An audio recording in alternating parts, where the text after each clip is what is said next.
Sarah Hayes stood in the doorway of her modest cabin in rural Georgia, staring at the 3 children she had nursed, fed, and raised for 17 years. They called her Mammy, never Mother. But on that humid August morning in 1869, when the plantation records were finally unsealed by federal investigators, she discovered something that would shatter everything she believed about her life. The documents revealed names, dates, and a truth so disturbing that 2 county officials refused to speak of it publicly. What Sarah learned that day would force her to confront a question no mother should ever have to answer. Were they truly her master's children, or had she been deceived in ways far more sinister than she could have imagined? Before we continue with the story of Sarah Hayes and the horrifying secret hidden in those plantation records, make sure you're subscribed to this channel. We bring you the darkest, most compelling true stories from America's past. And tell us in the comments, what state are you listening from? Let's discover together what really happened on the Grantham estate. The autumn Sarah Hayes arrived at the Grantham plantation was unremarkable in every way except one. She was 19 years old, recently purchased at auction in Savannah, and visibly pregnant. The year was 1852, and the estate sprawled across 800 acres of red Georgia clay, producing cotton and corn in quantities that made Charles Grantham one of the wealthier landowners in Burke County. The main house stood 3 stories tall, painted white with black shutters that never seemed to close completely, giving the windows a perpetually watchful appearance. Charles Grantham was 43, a widower whose wife had died in childbirth 3 years earlier, along with their infant son. The loss had transformed him from a gregarious host, known for elaborate dinner parties, into a reclusive figure who spent most evenings in his study, drinking whiskey and reviewing ledgers by candlelight. The household staff whispered that he blamed himself, that he'd insisted his wife travel to Savannah late in her pregnancy against the doctor's advice. Sarah had belonged to a smaller farm near Augusta before the owner's bankruptcy forced the sale of all assets, including the 12 people he'd enslaved. She never spoke of the father of her unborn child, and no one asked. Such questions were considered impolite among the enslaved community. Everyone carried wounds too deep for casual conversation. The overseer, a thin man named Porter with permanently sunburned forearms, assigned Sarah to work in the main house under the supervision of Dinah, the head of household staff who'd served the Grantham family for 26 years. Dinah was in her 50s, gray-haired and efficient, with the kind of stern demeanor that concealed a capacity for unexpected kindness. She took one look at Sarah's condition and assigned her to light duties, mending clothes, preparing vegetables, tending the herb garden behind the kitchen. "You'll work until you can't," Dinah told her matter-of-factly. "Then you'll rest until you can work again. That's how we survive here. Mr. Grantham don't tolerate laziness, but he ain't cruel like some. You do your work, keep your head down. You'll be treated fair enough." Sarah discovered this was largely true. The Grantham plantation operated with cold efficiency rather than brutality. There were rules. No one entered the main house through the front door. No one spoke unless spoken to. No one was permitted in Mr. Grantham's study under any circumstances. But the food rations were adequate. The cabins had solid roofs, and Porter rarely used his whip. It was a kind of prison where the bars were invisible but no less real. In January of 1853, Sarah gave birth to a son she named Thomas. Dinah attended the delivery, along with an elderly woman named Ruth who'd brought more than 80 babies into the world. The labor lasted 14 hours. When it was over, Sarah held her son and felt something she hadn't experienced since her own mother had been sold away when she was 12. Hope. Perhaps not for herself, but for this small life that knew nothing yet of the world's cruelty. She returned to work when Thomas was 3 weeks old, strapping him to her back in the traditional way, the rhythm of her movements lulling him to sleep while she worked. Mr. Grantham never acknowledged the child's presence. To him, Sarah was simply another piece of property that had produced another piece of property, valuable only insofar as both could work. The seasons turned. Sarah proved herself capable and reliable, qualities that earned her grudging respect from the other household staff. She learned the family's preferences. Mr. Grantham took his coffee black with 2 spoons of sugar, preferred his shirts starched to near stiffness, and would not eat fish on Wednesdays for reasons no one could explain. She learned to move through the house like a ghost, visible only when needed, invisible the rest of the time. Thomas grew into a bright, curious child who asked too many questions. By the time he was 3, he'd learned to read from studying the newspapers that lined the kindling box, teaching himself letters and then words with a determination that worried Sarah. Literacy was dangerous for enslaved people in Georgia. The state had laws against teaching them to read, laws backed by severe punishments. But she couldn't bring herself to discourage his hunger for knowledge. Instead, she taught him to hide it, to never let white people see him reading, to pretend ignorance even when he understood everything being discussed around him. "Smart can keep you alive," she told him, "but showing you're smart can get you killed. Remember that, Thomas. Always remember that." In the spring of 1855, everything changed.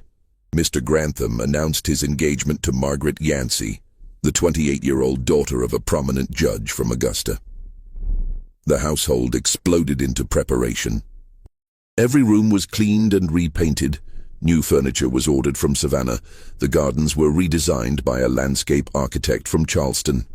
Margaret Yancey arrived in June with 14 trunks, 2 personal maids, and expectations that would reshape the entire plantation. She was beautiful in the way of delicate china, with pale skin, auburn hair, and green eyes that seemed to catalogue everything they observed. But there was something brittle about her, a quality Sarah recognized because she'd seen it in abused horses. The constant expectation of pain, the readiness to flinch. The wedding took place in July, a grand affair attended by more than 200 guests.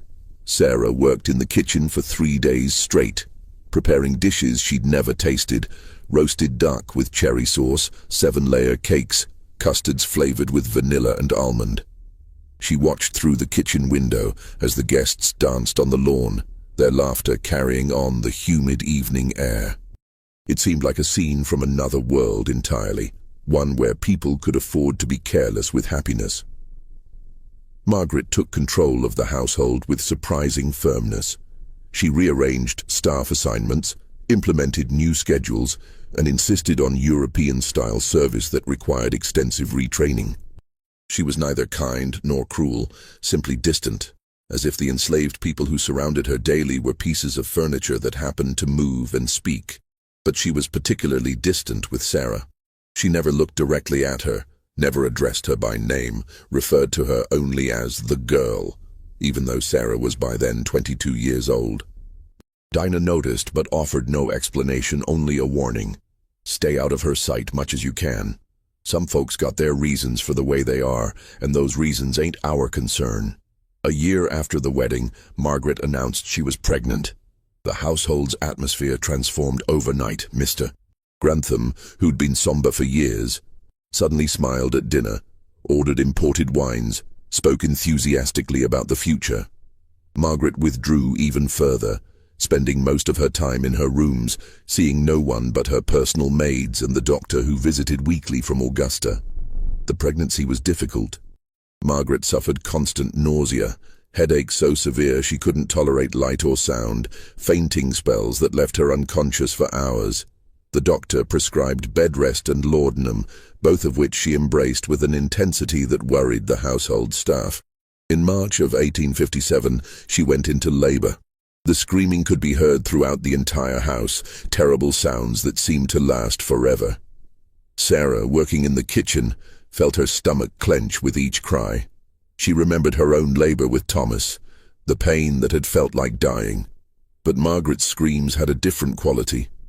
Something beyond physical pain, something that sounded like fury. After 23 hours, a baby girl was born. They named her Caroline. But Margaret refused to hold her. She refused to nurse her. She turned her face to the wall and told Mr. Grantham to get the infant out of her sight. The doctor examined Margaret and declared her suffering from nervous exhaustion, a condition that would require months of rest and isolation to cure. He prescribed increased doses of laudanum and complete separation from the baby until she recovered. No one questioned this. Postpartum melancholia was common enough, particularly after difficult births. Mr. Grantham stood in his study that night, holding his newborn daughter completely at a loss. She needed to be fed. She needed constant care. The wet nurse they'd arranged had died 2 weeks earlier from pneumonia, and there wasn't time to find another before the baby starved. Dinah solved the problem. She knocked on the study door and said 5 words. "Sarah can nurse the child." Sarah was in her cabin when Dinah came for her. She was nursing Thomas, who was 4 years old and still sometimes wanted the comfort of his mother's breast before sleep. Dinah explained the situation with her characteristic bluntness. Mrs. Grantham couldn't care for baby Caroline. Mr. Grantham needed a wet nurse. Sarah was still nursing Thomas, which meant she had milk. It wasn't a request. It was never a request. Sarah felt a cold dread settle in her stomach. She'd heard stories of enslaved women forced to nurse white babies while their own children starved. She'd heard of women whose bodies gave all their milk to their master's children, leaving nothing for their own. But she had no choice, so she stood up, wrapped Thomas in a blanket, and followed Dinah through the dark to the main house. Mr. Grantham met them in the nursery, a room that had been hastily prepared on the 2nd floor. He held Caroline awkwardly, the way men hold babies when they're terrified of breaking them. The infant was screaming, her face red and pinched with hunger. "Feed her," he said to Sarah, and left the room. Sarah sat in the rocking chair and arranged her clothing. She'd fed Thomas just minutes earlier, but she pressed the screaming infant to her breast and felt the small mouth latch on with desperate strength. The crying stopped. The room filled with the sound of suckling and Sarah's own racing heartbeat. Thomas, who'd been silent and wide-eyed through the entire exchange, whispered, "Mama, hush now," Sarah told him. "Everything's gonna be all right." But she knew, even as she spoke the words, that she was lying. Nothing was going to be all right. She could feel it in the way baby Caroline fed with such intensity, such hunger, as if she meant to take everything Sarah had. And in the months that followed, she nearly did. The arrangement began simply enough.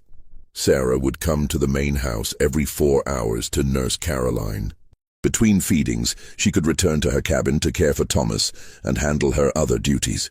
But within a week, the schedule had changed.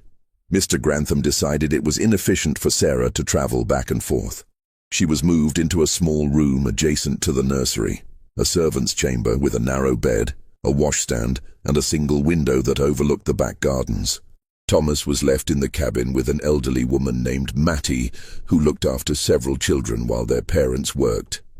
Sarah saw him only briefly each day, usually in the early morning or late evening when Dinah could spare her for an hour. Each time, Thomas seemed smaller to her, more distant, as if he were slowly disappearing from her life. "Don't forget me, Mama," he said one evening, and Sarah's heart broke into pieces. "Never," she promised. "I could never forget you. You're my son, my own boy." But Caroline became her entire world by necessity. Newborns are relentless, demanding creatures, and Caroline was no exception. She nursed every 2 hours, day and night, for months.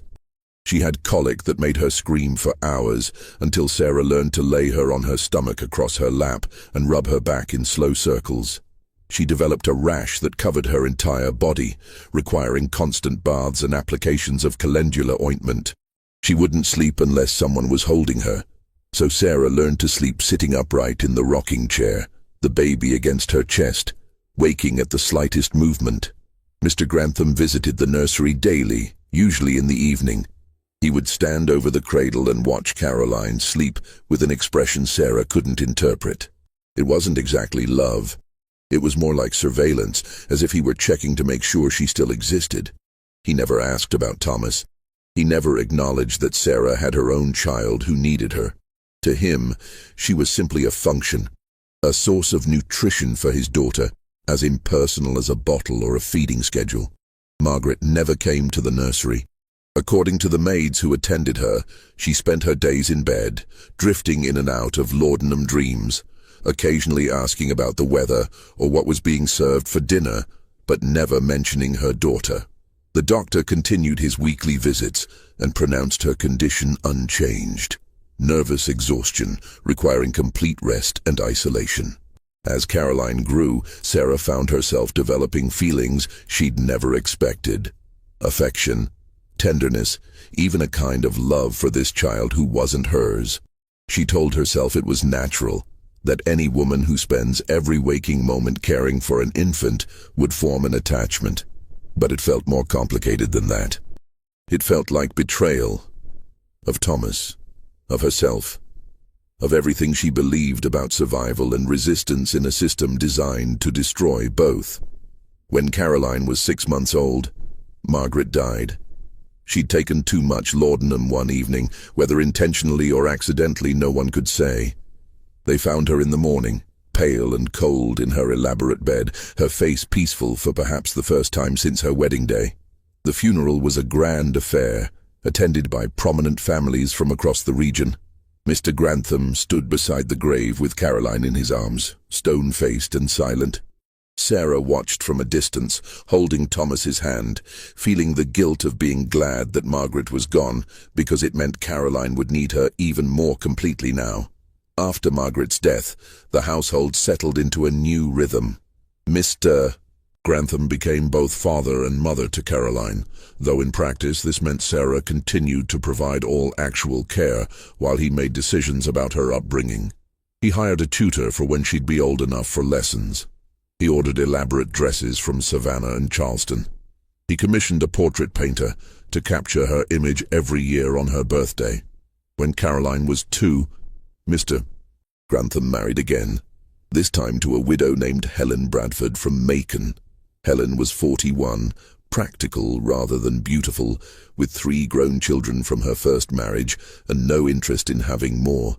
She ran the household with efficient indifference, neither cruel nor kind, simply ensuring everything functioned smoothly.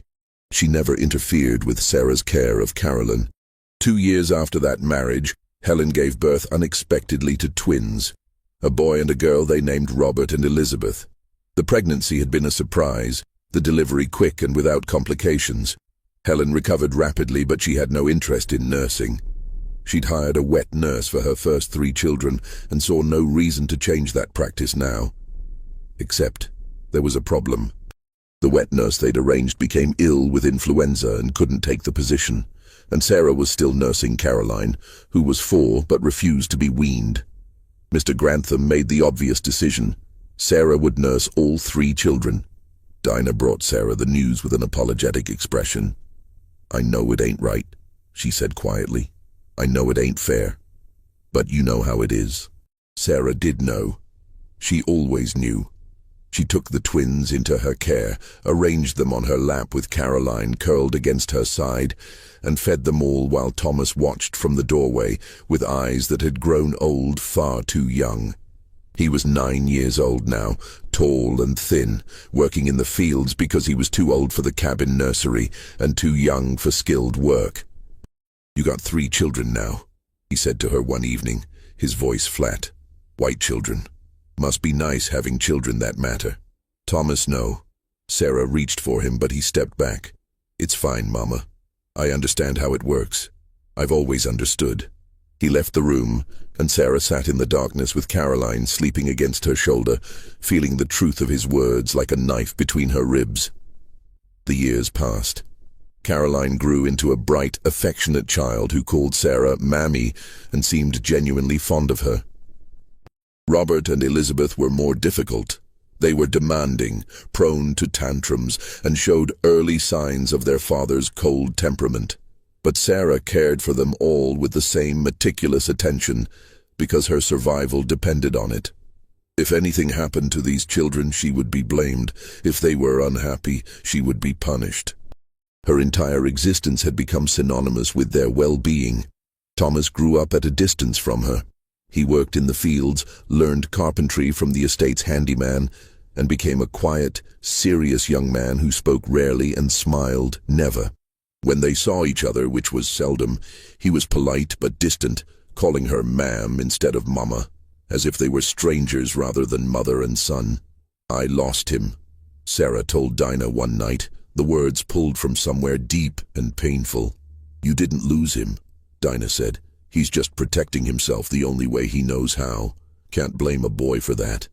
But Sarah did blame someone. She blamed Mr. Grantham, who'd taken her body's very capacity to nurture and redirected it toward his own children. She blamed the system that made such theft legal and routine. And she blamed herself, though she knew that was irrational, for not finding a way to resist. In April of 1865, word reached the plantation that General Lee had surrendered at Appomattox. The war was over. The Confederacy had fallen, and with it, the entire system of slavery that had defined the South for 2.5 centuries. Mr. Grantham called a meeting of all the enslaved people on the estate. There were 63 of them, gathered in front of the main house on a warm spring evening. He stood on the porch, his face gray with exhaustion and something that might have been defeat. "You're free," he told them. "As of now, you're all free. You can stay and work for wages, or you can go. The choice is yours." There was silence. No one cheered. No one wept. They simply stood there, trying to comprehend what freedom meant when you'd never known anything but bondage. That night Sarah sat in the small room adjacent to the nursery, still her room after 13 years, and tried to imagine leaving. But where would she go? She had no family, no connections, no money, no possessions beyond the clothes on her back. And she had Caroline, Robert, and Elizabeth, who depended on her completely. Mr. Grantham had never been deliberately cruel to her. The plantation was the only home she could remember clearly. The practical choice, the safe choice, was to stay. The next morning she told Mr. Grantham she would remain and work for wages. He looked relieved and offered her $7 a month plus room and board. It was exploitation, though not as severe as slavery had been. She accepted because the alternative was starvation. Most of the formerly enslaved people made the same choice, at least initially. Some left within weeks or months, drawn by promises of opportunity in Atlanta or Savannah or up north. But others stayed because leaving required resources they didn't have and courage they couldn't quite summon after a lifetime of being told they were property. Thomas left in June. He was 16, tall and capable, literate thanks to his years of secret study. He came to Sarah's room one evening and said, "I'm going to Savannah. Going to find work on the docks, maybe sign onto a ship. I need to see what's out there, Mama." Sarah wanted to beg him to stay. She wanted to tell him the world was dangerous and he was still so young.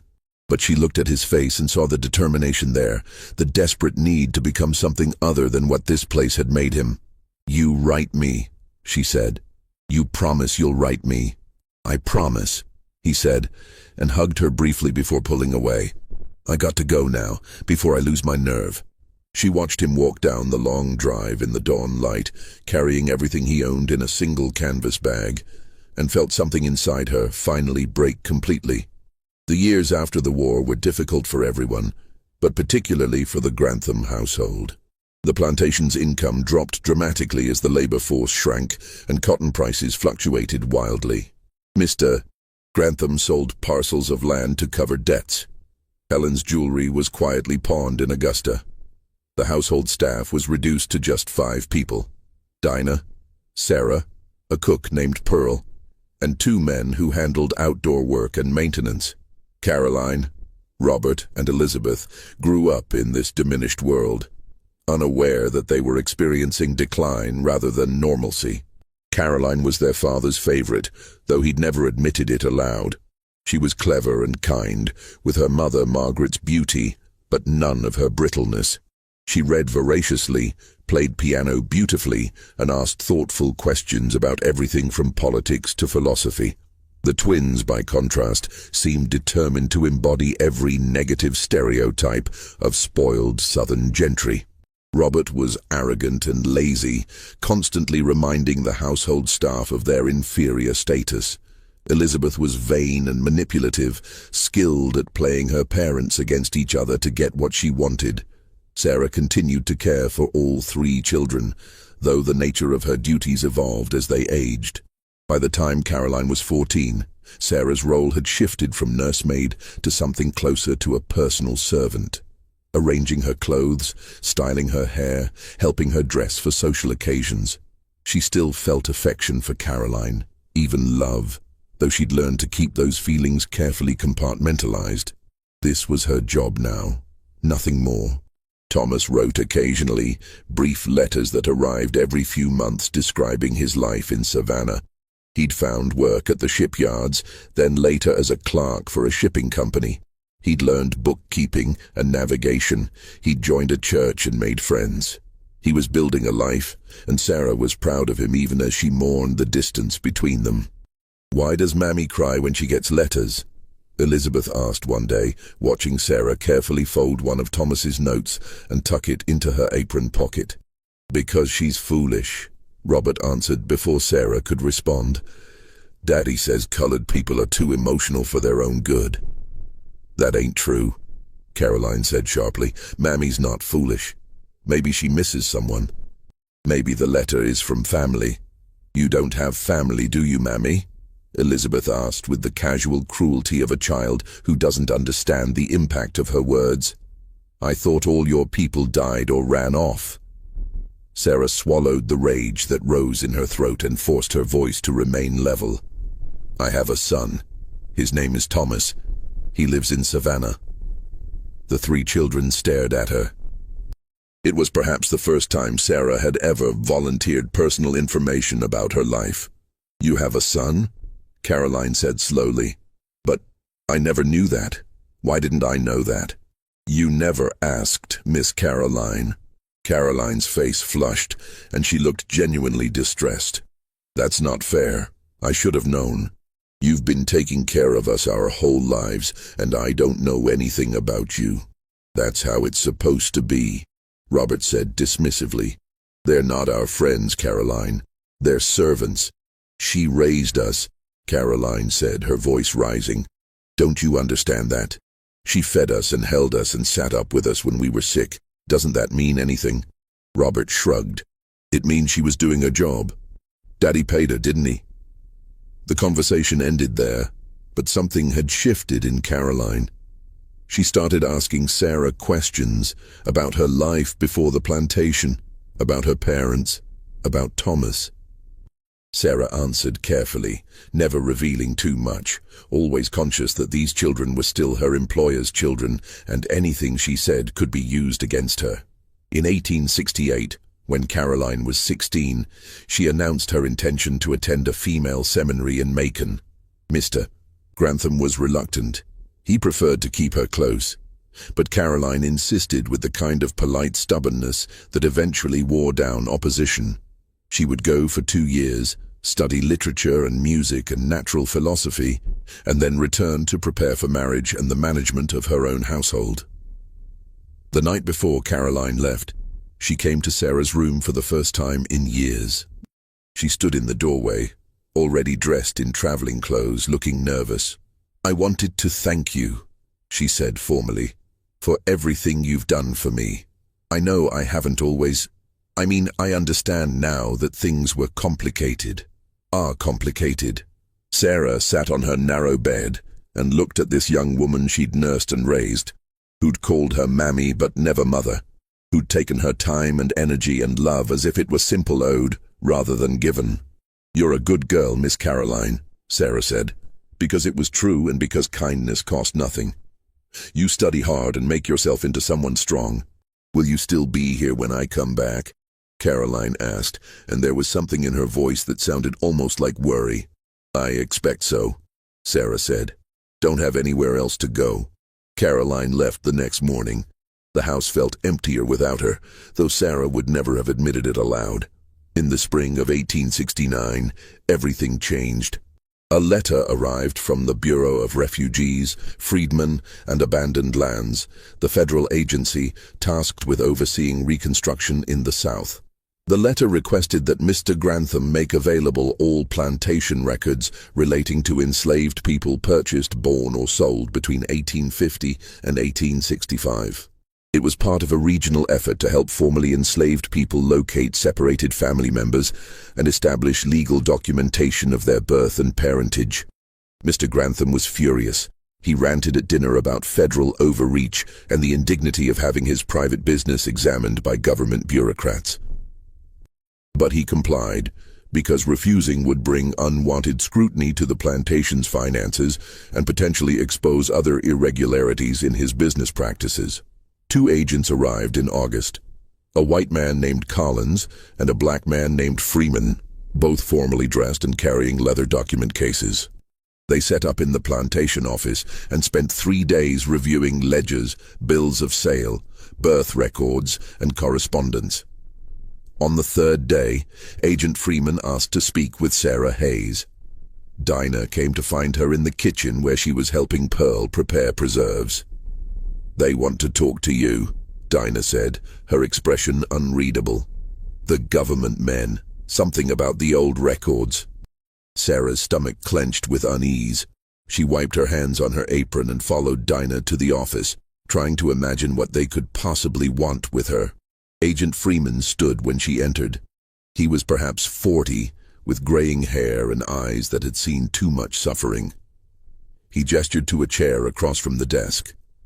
"Please, sit down, Mrs. Hayes." Mrs. Hayes. No one had ever called her that before. She sat carefully, her hands folded in her lap.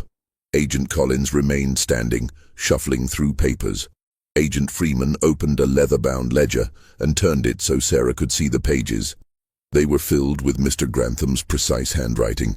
Names, dates, prices, physical descriptions, notes about health and capability. "Can you read, Mrs. Hayes?" Freeman asked gently. "Yes, sir." "Good. I'm going to show you several entries and I need you to tell me if you can confirm the information." He pointed to a line near the top of the page. "Is this you?" "Sarah Hayes, purchased September 1852, age 19, pregnant. From the estate auction of Marcus Dalton, price $400. Sarah looked at the words, at the clinical description of her own sale, and felt bile rise in her throat. "Yes, sir, that's me." Freeman turned several pages. "And this entry here, dated January 14th, 1853, it says, Sarah delivered of a male child named Thomas, healthy weight, expected to be suitable for field work at age 10. Is that your son?" "Yes, sir." "And where is Thomas now?" "Savannah, sir. He left after the war. He writes me sometimes." Freeman nodded and made a note. Then he turned more pages, his finger sliding down columns of dates and names until he stopped at an entry from March 1857. "This is where things become complicated, Mrs. Hayes," he said quietly. "I need you to look at this entry carefully and tell me if you notice anything unusual." Sarah leaned forward to read. The entry said, March 18th, 1857. Delivery of female child, Caroline Margaret Grantham. Born to Margaret Yancey Grantham. Attended by Dr. William Patterson of Augusta. Healthy weight, no complications noted. "I don't understand," Sarah said. "That's Miss Caroline's birth record. What does that have to do with me?" Agent Freeman exchanged a glance with Agent Collins, who looked distinctly uncomfortable. Freeman pulled out another document, this one an official form with embossed seals and multiple signatures. "This," Freeman said, "is the birth certificate filed with Burke County for Caroline Grantham. It was submitted by Dr. Patterson in April of 1857, a month after the birth." He laid it on the desk beside the ledger entry. "I need you to read it carefully." Sarah looked at the document. Most of it matched what she'd just read in the ledger. Date of birth, location, parents' names. But then she reached a section at the bottom, filled out in different handwriting, and her breath stopped in her chest. The section was labeled Wet Nurse Employed, and it listed a name. Sarah Hayes. That was expected. But beneath that, in small, precise letters, was another entry. Note: infant bore visible birthmark on left shoulder, 3/4 inch in diameter, resembling dark star. Wet nurse Sarah Hayes inquired about identity of marking, suggesting possible relation. Dr. Patterson noted marking present, no medical concern noted. Sarah's hands began to shake. She looked up at Agent Freeman, her mind refusing to process what she was reading. She whispered, "I don't understand." Freeman's voice was infinitely gentle. "Mrs. Hayes, did you notice Caroline's birthmark when you first began nursing her?" Sarah's mind went back 17 years to that first night in the nursery, to the tiny, screaming infant she'd held against her breast. She'd undressed the baby to check for rashes or injuries, standard practice for a new nursemaid. And yes, there had been a mark on the baby's left shoulder, a dark patch of discolored skin that looked like a small star, just like the birthmark Thomas had in the exact same place. "Oh God," Sarah breathed. "Oh God, no." Agent Collins spoke for the first time, his voice strained. "We've compared the records extensively, Mrs. Hayes. We've found significant irregularities in the dates and details surrounding Caroline Grantham's birth. We've also located correspondence between Mr. Grantham and Dr. Patterson that suggests—" He paused, clearly struggling with how to phrase what he needed to say. "That suggests a financial transaction took place in exchange for certain accommodations in the recording of birth information." Sarah couldn't breathe. The room seemed to be tilting sideways. "Are you saying—" "You can't be saying—" "We believe," Agent Freeman said carefully, "that Caroline Grantham may not be Margaret Yancey Grantham's biological daughter. We believe she may in fact be your daughter, and we believe this information was deliberately obscured through falsified records and bribery." The words hung in the air like smoke. Sarah heard them, understood them on some level, but couldn't make them connect to reality. It was impossible. It was insane. But even as her mind rejected the possibility, pieces were falling into place with horrible clarity. Margaret's refusal to hold the baby, her complete rejection of Caroline, the violent way she'd screamed during labor as if giving birth to someone else's pain, the overdose of laudanum that might not have been accidental at all. And Mr. Grantham's face when he'd held Caroline that first time, looking at her not with a father's love, but with a kind of guilty surveillance, as if checking to make sure she wasn't revealing secrets she didn't even know she held. "But how?" Sarah whispered. "How is that even possible?" Agent Freeman pulled out more papers, laying them on the desk like cards in a terrible game. "We have documents showing that Margaret Yancey Grantham suffered multiple miscarriages before her death. Her personal physician's notes indicate she was likely infertile due to a childhood illness. We have letters from Mr. Grantham to Dr. Patterson discussing his desperation for an heir, his wife's failure to provide one, and his fear that the family line would end with him." He pulled out another letter, this one in Mr. Grantham's distinctive handwriting. In this correspondence from February 1857, Mr. Grantham writes, "The girl Sarah is nearing her time. The timing could not be more providential. If the child is fair-skinned and healthy, we may have a solution to our predicament. Margaret need never know the full truth. She is already so deep in her melancholia that she sees nothing clearly. Arrange matters as we discussed. I will pay whatever price necessary." Sarah's vision blurred. "He stole my baby," she said, her voice breaking. "He stole my daughter and made me raise her thinking she was his." "We believe," Agent Collins said, "that you delivered Caroline in late February or early March of 1857. We believe she was taken from you immediately after birth, before you were fully conscious. We believe Margaret Grantham was given laudanum and told she'd delivered a daughter during a heavily medicated labor she wouldn't remember clearly. And we believe you were brought to the nursery weeks later and told to nurse a child you'd never seen before, not realizing she was your own." "But Thomas," Sarah said desperately, trying to find anything that would make this make sense. "Thomas has the same birthmark. Doesn't that prove Caroline is related to him? Doesn't that prove she's mine?" "Yes," Freeman said simply. "That's exactly what it proves." Sarah didn't remember leaving the office or returning to her room. She found herself sitting on her narrow bed as the sun set, still wearing her apron, her hands twisted together so tightly her knuckles had gone white. The knowledge that had been planted in her mind kept trying to grow, sending roots down into her memories, changing everything she thought she'd known about the last 17 years. Caroline was her daughter.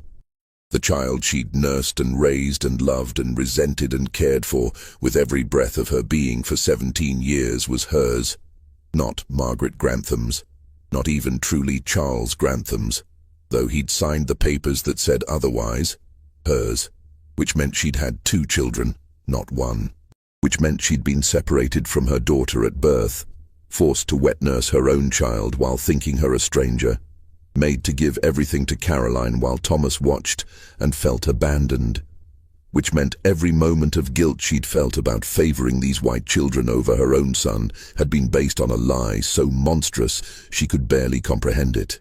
Dinah found her there sometime after dark, brought her water and bread Sarah couldn't eat, sat beside her in silence until Sarah could finally speak.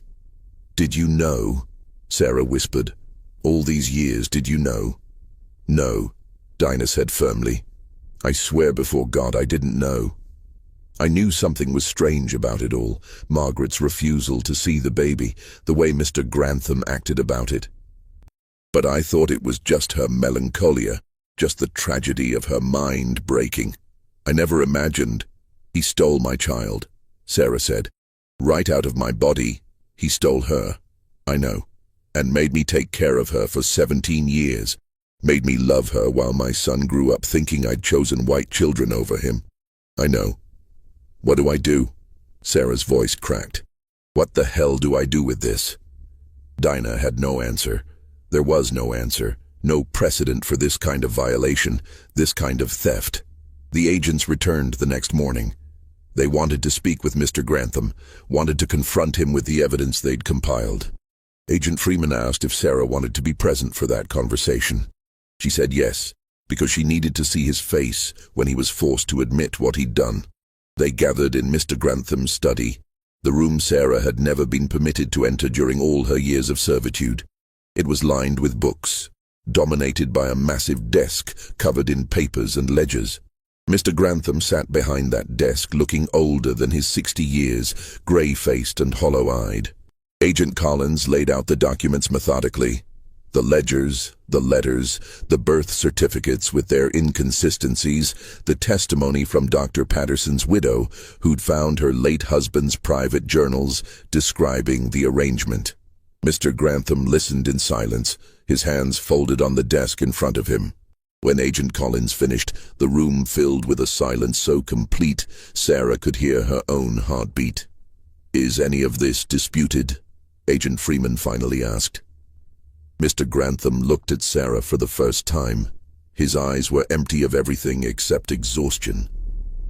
"No," he said quietly. "It's all true." Sarah felt something inside her shatter at the confirmation. Some part of her had hoped desperately that it was all a mistake, a misunderstanding that could be explained away. But here was the truth, stated plainly in his own voice. "Why?" she whispered. "How could you do that?" Mr. Grantham looked down at his hands. When he spoke, his voice was flat, empty of emotion. "Margaret couldn't have children. We'd tried for 3 years. She'd miscarried 6 times, each one worse than the last. The doctors said her womb was damaged, that she'd never carry a child to term. And I needed an heir. The plantation, the family name, everything depended on having someone to pass it to. So you decided to steal mine," Sarah said, rage beginning to burn through the shock. "You were pregnant when I bought you," Grantham continued as if she hadn't spoken. "I didn't plan any of this initially, but as your time approached, I started thinking about possibilities. The child you were carrying, if it was light-skinned enough, if it was healthy, it could solve everything. No one would question a baby's legitimacy if they thought Margaret had delivered it. And you'd never know the difference. You'd still nurse the child, still care for it. Nothing would really change for you. Nothing would change." Sarah's voice rose. "You took my daughter. You made me raise her thinking she belonged to someone else." "She was well cared for," Grantham said, and there was something in his voice that might have been defensiveness. "She was fed, clothed, educated, given every advantage. She grew up in this house instead of in a slave cabin. I made her my legal heir. How is that worse than the life she would have had as your daughter?" Sarah stood up so quickly her chair fell backward. Because she was mine, because I had a right to know my own child. Because you made me love her while hating myself for loving her, made me feel guilty for every moment I spent with her instead of with Thomas. You destroyed my relationship with my son to keep your lie secret. I paid you, Grantham said, his voice hardening. After the war, I paid you wages to care for her. You were compensated. Compensated? Sarah laughed, a wild, broken sound. You think $7 a month compensates for stealing a child? Agent Freeman cleared his throat. Mr. Grantham, you understand that this constitutes fraud. You falsified birth records, bribed a physician, and misrepresented the parentage of a child for your own financial benefit. Under federal law, this is a criminal offense. Caroline is my daughter, Grantham said firmly. I raised her. I loved her. I gave her everything. That makes her mine, regardless of whose blood runs in her veins. The law doesn't agree with you, Agent Collins said. Parentage is a matter of biology and legal documentation. The documentation was falsified. The biology supports Mrs. Hayes's claim. What claim? Grantham looked at Sarah with something like fear for the first time. What are you planning to do? Sarah realized she had no idea. She hadn't thought beyond the confrontation, beyond making him admit the truth. The idea that she had some kind of legal claim to Caroline, that she could somehow undo 17 years of deception, seemed impossible. Just when we thought we'd seen it all, the horror in the Grantham plantation intensifies. If this story is giving you chills, share this video with a friend who loves dark mysteries. Hit that like button to support our content, and don't forget to subscribe to never miss stories like this. Let's discover together what happens next. Rising tension. The legal situation was complicated in ways Sarah couldn't fully understand. Agent Freeman explained it to her in the office late one evening, spreading papers across the desk and trying to make sense of state law, federal regulations, and the chaos of Reconstruction-era jurisprudence. In theory, he said, you have a strong case for claiming Caroline as your daughter. The evidence is substantial. The birthmark, the falsified records, the correspondence, Dr. Patterson's journals.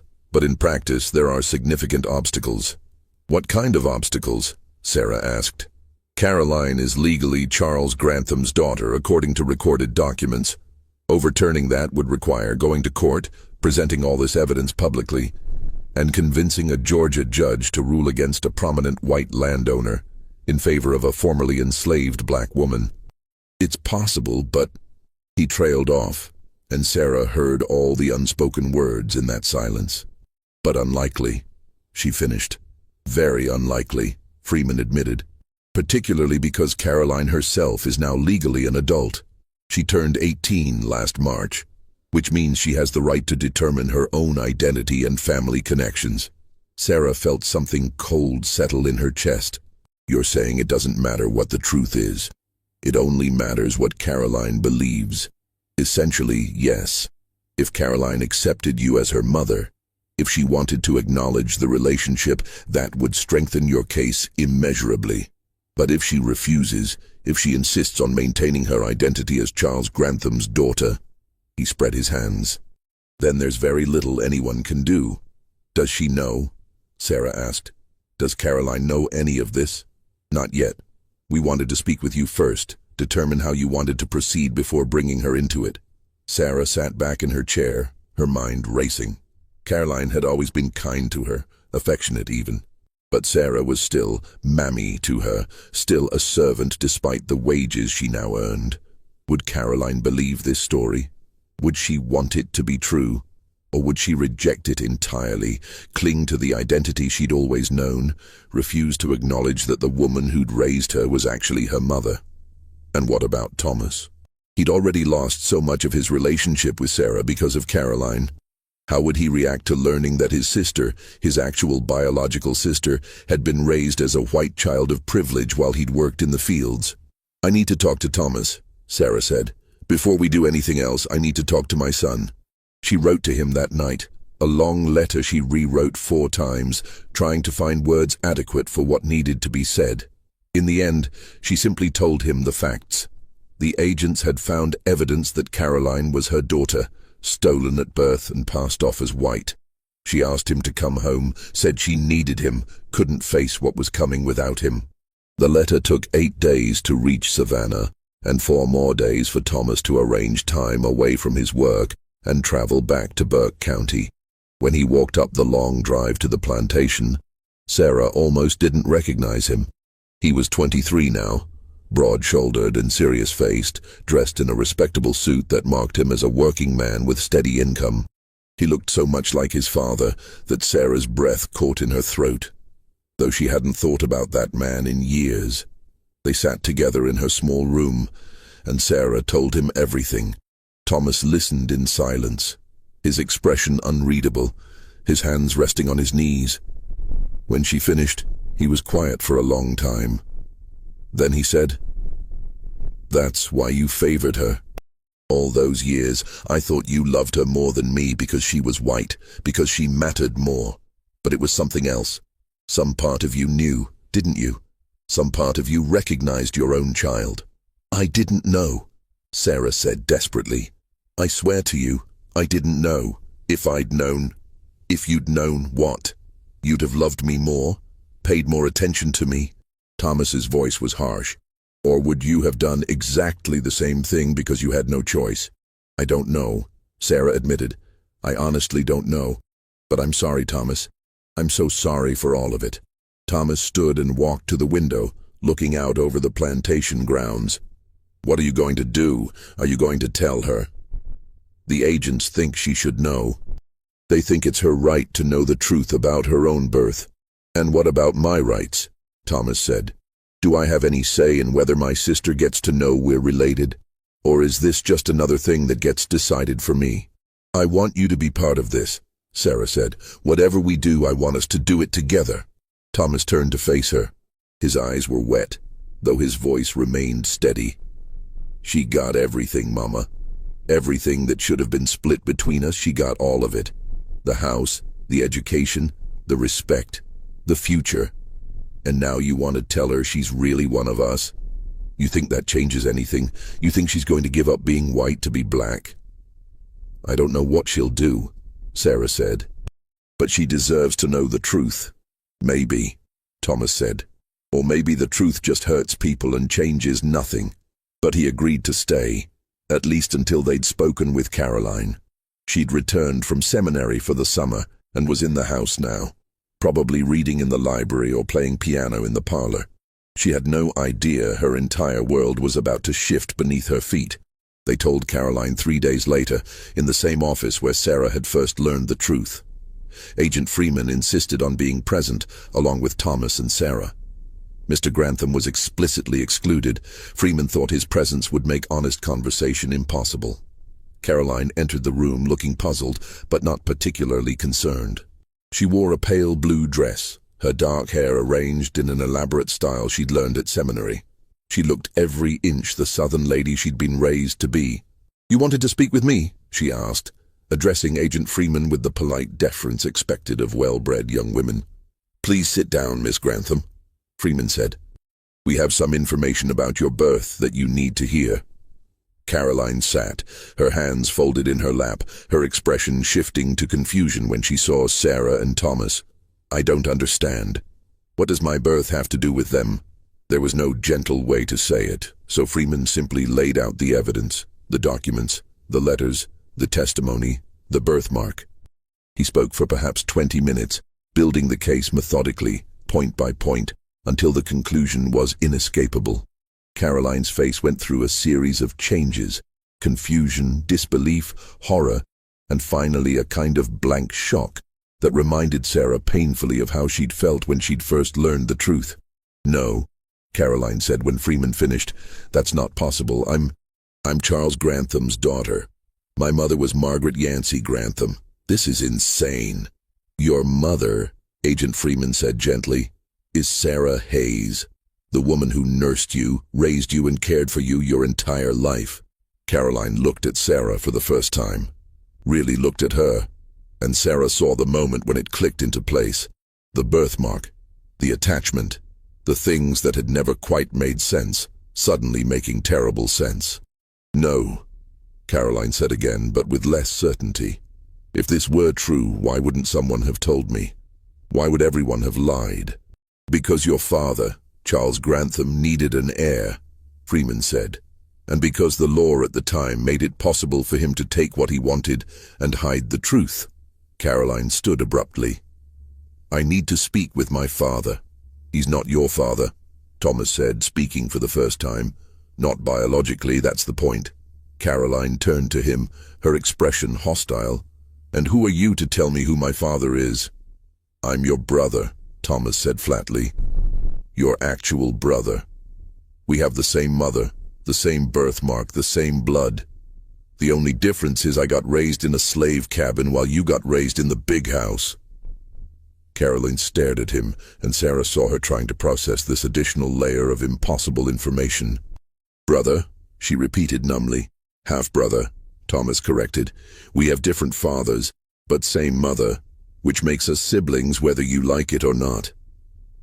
"Thomas," Sarah said warningly, but he ignored her. "You want to know something funny?" Thomas continued, his voice bitter. "I watched you grow up. Watched Mama nurse you and rock you and sing to you while I was left with whoever had time to watch the slave children. I hated you for it. Spent years hating you, thinking you'd stolen my mother. And it turns out I was right, but not in the way I thought. You didn't steal her, she was always yours. He just made sure neither of you knew it." Caroline's breathing had become rapid and shallow. She looked at Sarah with something like desperation. "Is it true? Are you my mother?" Sarah wanted to say yes, simply and cleanly, wanted to claim her daughter after 17 years of unknowing. But the truth was more complicated than that. "I gave birth to you," Sarah said carefully. "My body made you, carried you, brought you into this world. But Charles Grantham raised you as his daughter. He made all the decisions about your life. He's the one you call father. So I don't know what that makes me to you. Your mother by birth, certainly. But whether I'm your mother in any other sense, that's something you'd have to decide." Caroline's eyes filled with tears. "This changes everything," she whispered. "My whole life, everything I thought I was. It's all a lie." "Not all of it," Sarah said. "You're still the same person you were this morning. You're still Caroline. You're still smart and kind and strong. The only thing that's different is now you know the whole truth about where you came from." "But I'm not white," Caroline said, and there was horror in her voice. "If you're my mother, if this is all true, then I'm not white. What am I?" The question hung in the air like poison. Thomas laughed, a sharp, ugly sound. "Welcome to the fundamental question of American life," he said. "What are you when you're neither one thing nor the other? When you look white but you've got black blood? When you've been raised with all the privileges of whiteness, but that was built on a lie?" "Thomas, that's enough," Sarah said sharply. "Is it?" Thomas stood, his hands clenched into fists at his sides. "She gets to find out she's got some black blood and act like the world is ending, like it's some kind of tragedy. Do you know what would happen if this got out publicly? She'd lose everything. Her social standing, her marriage prospects, her entire future. And that's supposed to be tragic, the fact that she'd have to live the way we've always lived." "It is tragic," Sarah said. "For her it is. She's losing the only identity she's ever known." "And whose fault is that?" Thomas shot back. "Not hers, certainly. Not yours either. But she got to have a whole life you were denied, and now she wants our sympathy because that life was built on a lie. I don't have sympathy left for that." Caroline was crying now, silent tears streaming down her face. She looked at Sarah with something like pleading in her eyes. "What do I do? How am I supposed to? What am I supposed to do with this?" Sarah crossed the room and did something she'd never done in 17 years of caring for Caroline. She touched her as a mother would, not as a servant. She put her hands on Caroline's shoulders and looked directly into her eyes. "You survive," Sarah said. "You take the truth, however ugly it is, and you decide who you want to be. You choose whether to acknowledge it publicly or keep it secret. You choose what kind of relationship you want with me and with Thomas, if any. You choose what to do about Charles Grantham. They're all hard choices and I can't make them for you. But you survive. Because that's what we do. Caroline pulled away from her touch. I need time, she said. I need to think about all of this. I need to... She couldn't finish the sentence. She simply turned and left the room, moving fast enough that it was nearly running. Agent Freeman sighed. That went about as well as could be expected. Did it? Thomas asked. Because from where I'm standing, it looked like a complete disaster. Sarah sat down heavily, feeling exhausted to her bones. What happens now? Now we wait, Freeman said. We wait to see what Caroline decides. Because ultimately, she's the one with the power here. She's white passing, legally documented as Charles Grantham's daughter, and of legal age. If she chooses to reject this information, there's nothing anyone can do to force her to acknowledge it. So we're right back where we started, Sarah said. Powerless. Not exactly, Freeman said. Because now the truth is known, at least by some people. And truth has a way of spreading, even when people try to contain it. Caroline didn't speak to anyone for 3 days. She stayed in her room, taking meals delivered by the household staff, ignoring all attempts at conversation. Mr. Grantham paced the house like a ghost, hollow-eyed and silent. Helen stayed in her rooms with the twins, making it clear she wanted nothing to do with the scandal unfolding in her household. On the 4th day, Caroline emerged. She found Sarah in the kitchen and said simply, I want to know everything. From the beginning. Tell me about your life before you came here. They sat in Sarah's room, the same small space adjacent to the nursery where Sarah had spent so many sleepless nights rocking Caroline as an infant. Sarah told her everything. About being sold at auction while pregnant, about arriving at the plantation terrified and alone, about Thomas's birth, and the years of watching him grow up at a distance. She told Caroline about being summoned to the nursery that first night, about nursing a baby she didn't know was her own, about the slow accumulation of love and resentment and guilt that had defined the years since. Caroline listened without interrupting, her face unreadable. When Sarah finished, Caroline was quiet for a long time. Then she said, Show me the birthmark. Sarah pulled down the shoulder of her dress, revealing her left shoulder where an identical mark to Caroline's had faded with age but remained visible. Caroline stared at it, then slowly undid the buttons at her shoulder and revealed her own mark. They were unmistakably the same size, the same shape, the same distinctive pattern. I used to hate this mark, Caroline said softly. I thought it was ugly. Asked Father if there was a way to remove it. He told me it made me unique, that I should be proud of it. She laughed bitterly. I guess he had reasons for wanting me to keep it. It's how I knew, Sarah said. The moment those agents showed me the records and mentioned the birthmark, I knew, because Thomas has the same one, in the exact same place. I'd seen yours 1,000 times when you were young and never made the connection. Why would you? Caroline said. You had no reason to think I was your daughter. You were told I was Margaret Grantham's child, and why would you question that? She paused. Did you love her, Margaret? Sarah considered the question carefully. I barely knew her. She was kind enough before she married Mr. Grantham, but after the wedding, she withdrew from everyone, and I only saw her a few times before she died. So no, I didn't love her, but I pitied her, I think. She seemed so unhappy. She killed herself, didn't she? Caroline said. The overdose wasn't an accident. I don't know, Sarah said honestly. No one knows. But it's possible. Because she couldn't live with what they'd done, Caroline said. Taking your child and pretending it was hers. She couldn't live with that lie. Maybe. Or maybe she just couldn't live with her own pain anymore. Depression kills people, Caroline. It's not always about one specific thing. Caroline stood and walked to the window, the same window Sarah had stared out countless times during the long nights of Caroline's infancy. I've been thinking about what Thomas said, about me having all the privileges he was denied. He's right, isn't he? I got to be white because someone decided I looked white enough to pass. and that gave me everything while he got nothing. You were a baby, Sarah said. None of that was your fault. But I benefited from it, Caroline said. I still benefit from it. Right now, this moment, I'm benefiting from the fact that I look white. If I walked away from this house and never told anyone about my real parentage, I could have a completely normal life. I could marry well, have children, move in society, never face any of the consequences that you and Thomas face every day. And the only thing stopping that is my conscience. So what are you going to do? Caroline turned to face her. I don't know. The truth is, I'm terrified. If this becomes public knowledge, my life as I know it ends. I'll be ostracized, unmarriageable, possibly subject to all the discriminatory laws that govern colored people's lives. But if I keep it secret, I'm complicit in the lie that destroyed our family. I'm choosing whiteness over truth, privilege over integrity. There's no right answer, Sarah said.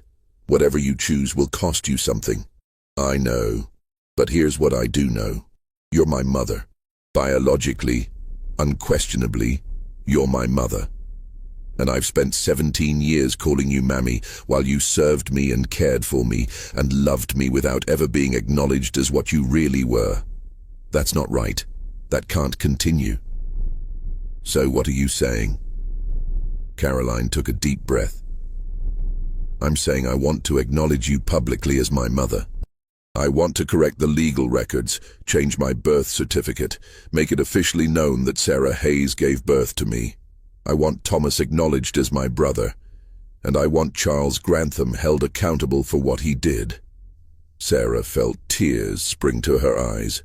Caroline, do you understand what that means for you? I understand it means giving up the life I thought I'd have. I understand it means facing discrimination and hatred and possibly violence. But I also understand that I can't build a life on a lie that hurt you this badly. I can't be complicit in that, Mama. She said the last word tentatively, as if testing it out. Is it all right if I call you that, Mama? Sarah couldn't speak around the tightness in her throat. She simply nodded. Then that's settled, Caroline said, with more confidence than Sarah thought she actually felt. Agent Freeman said he could help with the legal process. It will require going to court, testifying publicly, facing Mr. Grantham in front of a judge. Are you willing to do that? Yes, Sarah said. If you're willing to stand beside me and claim me as your mother, then yes, I'll face anything. This mystery shows us how the cruelest deceptions can hide in plain sight for years, and how truth, once revealed, demands courage to acknowledge. What do you think of this story? Do you believe Caroline made the right choice? Leave your comment below. If you enjoyed this tale and want more horror stories like this, subscribe, hit the notification bell, and share with someone who loves mysteries. Let's continue with how this all ended. The legal proceedings took place in September of 1869 in the Burke County Courthouse. The courtroom was packed with spectators. The case had become notorious throughout the region, drawing attention from as far as Atlanta and Charleston. A white man accused of stealing a black woman's child and raising it as his own. It was scandalous in ways that transcended the usual boundaries of post-war racial tensions. Sarah testified first, describing the circumstances of Caroline's birth or what she remembered of it, the labor, the exhaustion, the hazy period afterward when she'd been told her baby had died and been buried quickly due to concern about fever. She'd been so weakened by the delivery that she'd believed it, hadn't questioned why she hadn't been allowed to see the body or attend any burial. I grieved my daughter for 3 weeks, Sarah told the court, her voice steady despite her shaking hands. And then Mr. Grantham brought me to the nursery and told me to nurse his infant. I never suspected that baby was mine. Why would I? I'd been told my child was dead. Dr. Patterson's widow testified next, reading from her late husband's journals. The entries detailed Charles Grantham's desperation for an heir, the arrangement they'd made. The doctor would attend Sarah's labor, take the healthy infant if it was light-skinned enough, and tell Sarah the baby had died. He would then tell Margaret Grantham, already heavily sedated, that she'd delivered a daughter. The timing had worked because Margaret's supposed pregnancy had been faked using padding, her reclusive behavior during that period ensuring no one examined her closely enough to know she wasn't actually pregnant. My husband, Mrs. Patterson said, her voice tight with shame, was paid $500 for his participation in this fraud. He recorded it in his journal as payment for services rendered in the matter of the Grantham succession. I found these journals after his death last year and didn't understand what they meant until the federal agents came asking questions. Thomas testified about the birthmark, about growing up watching his mother care for the Grantham children while he was left with minimal attention. He testified about the emotional devastation of feeling abandoned, of not understanding why his mother seemed to love white children more than him. "I thought I wasn't good enough," he said, and his voice broke. "I thought there was something wrong with me that made my own mother not want me. And all along, she was taking care of my sister. She was doing what any mother would do, caring for her child, but neither of them knew the truth of it." Caroline testified last. She stood before the court in a simple dress, her hair pulled back severely, looking younger than her 18 years. She confirmed the birthmark, confirmed that she'd been told all her life she was Margaret and Charles Grantham's biological daughter, confirmed that she'd had no idea of the truth until the federal agents revealed it. Then she said, "I stand here today to acknowledge that Sarah Hayes is my mother by birth. I was stolen from her as an infant and raised under a false identity. I benefited from that theft for 18 years, living as a white girl with all the privileges that entails, while my brother worked in the fields and my mother served in the household that should have been partly hers. I can't undo those years. I can't give back what was taken, but I can tell the truth now. And I can say that Charles Grantham committed a fraud that destroyed my family before I even knew I had a family to destroy." Charles Grantham's attorney argued that the entire case was based on speculation, that the birthmark could be coincidence, that the journals could be misinterpreted, that Caroline was confused and manipulated by federal agents with political motivations. But the evidence was overwhelming, and even the Georgia judge, who'd clearly hoped to find a way to dismiss the case, couldn't ignore it. The ruling came down in October. The court found that Caroline Margaret Grantham was in fact Caroline Hayes, biological daughter of Sarah Hayes, and that her birth certificate had been fraudulently filed. The certificate was corrected to reflect Sarah Hayes as mother, with the father listed as unknown. Charles Grantham was fined $2,000 for fraud and forced to pay an additional $5,000 in restitution to Sarah Hayes for services rendered under false pretenses. He was not charged criminally. The statute of limitations had expired, and there was reluctance to set precedents that might open wealthy white families to prosecution for various Reconstruction-era violations. But the social consequences were severe. He was ostracized by polite society. His business relationships crumbled, and within a year he'd sold the plantation and moved to Texas to start over where no one knew his history. The ruling also determined that as Caroline was now legally recognized as a person of African descent, Georgia's one-drop rule made this automatic once the parentage was established. She was entitled to none of the Grantham estate. Everything that had been designated as her inheritance reverted to the estate to be divided among Charles Grantham's other legal heirs, Helen and the twins. Caroline lost everything: her name, her inheritance, her social position, her entire future as she'd imagined it.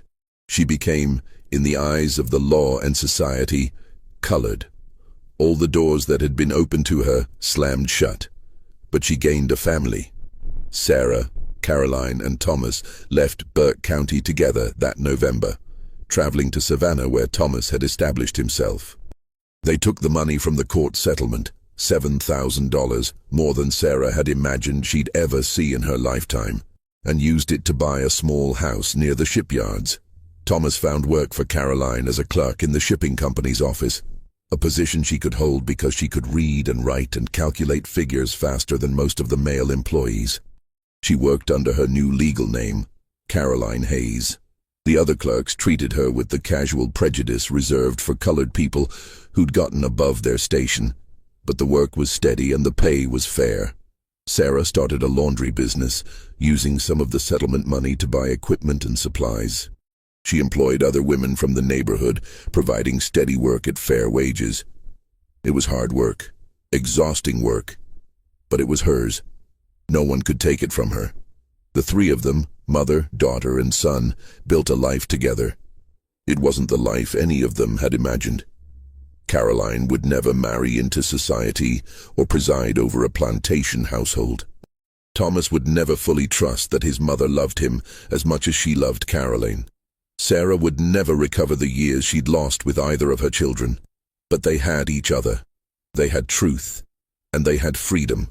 Real freedom, not the complicated freedom of being black in the post-war South, but the freedom that comes from knowing who you are and choosing to live accordingly. Caroline never spoke to Charles Grantham again. He wrote to her once, a long letter explaining his motivations, begging for understanding if not forgiveness.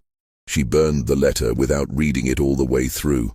Some apologies, she told Sarah, aren't worth hearing. Some things can't be forgiven, and trying just gives the person who hurt you more power. Sarah thought that was probably true. She'd spent 17 years raising her daughter without knowing it, serving the man who'd stolen from her, loving a child while her son felt abandoned. No apology could make that right. But on Sunday evenings, when the three of them sat together in their small parlor, Thomas reading the newspaper, Caroline working on her correspondence, Sarah mending clothes, she felt something like peace. It wasn't happiness exactly, wasn't justice, wasn't restoration of all that had been taken. But it was truth. It was family. And after everything, after all the lies and theft and cruelty, that was something. Years later, after Sarah had died and been buried in the colored cemetery in Savannah, Caroline would tell the story to her own children. She'd eventually married a teacher named James Reed who didn't care about her complicated past. She'd tell them about the grandmother they'd never met, about the years of unknowing, about the moment when truth finally broke through decades of deception. Your grandmother, she'd tell them, was the strongest person I ever knew. She survived being enslaved, survived having her children stolen and scattered, survived discovering that her entire life had been built on a lie. And she still found the strength to love me, to forgive me for benefiting from what was stolen from her. That's what strength really looks like. Remember that. And they would remember. The story would pass down through generations. A reminder of the everyday cruelties that built America, of the families destroyed by slavery's logic, of the truth that ultimately emerges no matter how deeply it's buried. The slave forced to raise her master's children had, in the end, raised her own daughter. It had taken 18 years and a war and federal agents and a public trial to make it true. But truth, once revealed, changes everything. Even when it comes too late to undo the harm, truth still matters. Truth is still worth fighting for, because without it, we're all just living in someone else's lie, serving someone else's purpose, loving without knowing who we really are. Sarah Hayes knew that, and in the end, she made sure her daughter knew it too.